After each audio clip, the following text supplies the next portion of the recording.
and meet this designer. Highland. Same shit, different day. So anyway, so I'm in there and I'm kind of waiting. I'm a little bit nervous, a designer and blah, blah, blah. And I didn't know anything about that stuff. So I'm standing there looking in the three-way mirror and I see a face over my shoulder. And I thought, my God, who is this guy? He's so beautiful. And then he said, hi, I'm Bob Mackie. And I went, hi, I'm Cher. And he said, I said, my God, you're so much younger than I thought you would be. And he said, you're so much thinner than I thought you would be.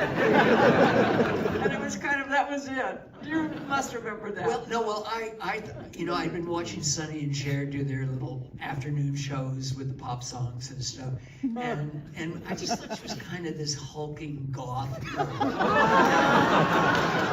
She walked in and she had two little ponytails on each side of her head and a little yellow sundress on and sandals. And she looked like Audrey Hepburn on vacation. And it was just amazing. And I went, oh, this is going to be better than I thought. That's how that worked. Matthew, there's so many pieces of gold in this film. One of We would have every, Wednesday night? I think so, but you were never on time. All right.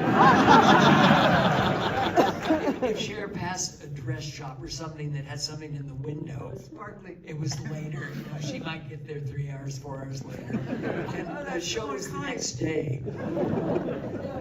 We would spend, you did about, 13 costumes every week? No, we counted once, and average was about 25. Okay, well. But, you know, if it was a blackout, it was just a few seconds long. It still was a full fitting, full gown, full whatever it needed to be.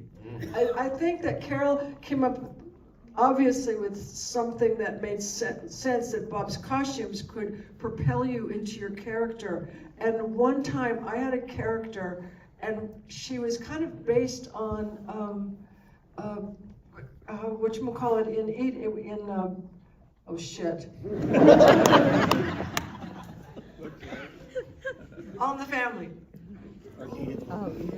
Gene Stapleton. Right, so Gene Stapleton did our show.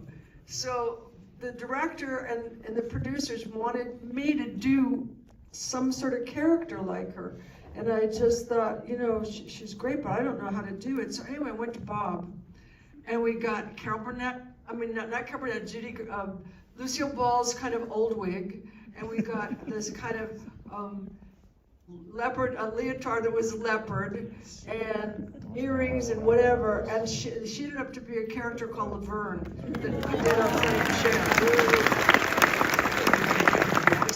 Yes, and I couldn't find her, and as I was going on, one of the prop men handed me some gum, and two pieces, I stuck it in my mouth. So between Bob's character in my clothing and the prop man, I became able to find this character. So Bob helped you find so much. His clothing helped you make your character complete. So he is more than a designer. He's just amazing, helped me so much that I can't even tell anybody. I had so much confidence in Bob, and Bob also gave me so much. He gave me confidence when I was almost naked. But it was all right because I knew that everything was not going to be vulgar. It was going to be beautiful and give me confidence and make me feel like I could project to the audience what he wanted, you know? And so I trusted him. I think in all those years, there was like maybe 2 outfits I didn't like because he's so magnificent, and also he takes each person separately. He knows who they are, he knows their body, and he just gives it his all, and he just sits there and works and works and works. And his sketches, if you see him do, they're just like, they're magic, they're works of art.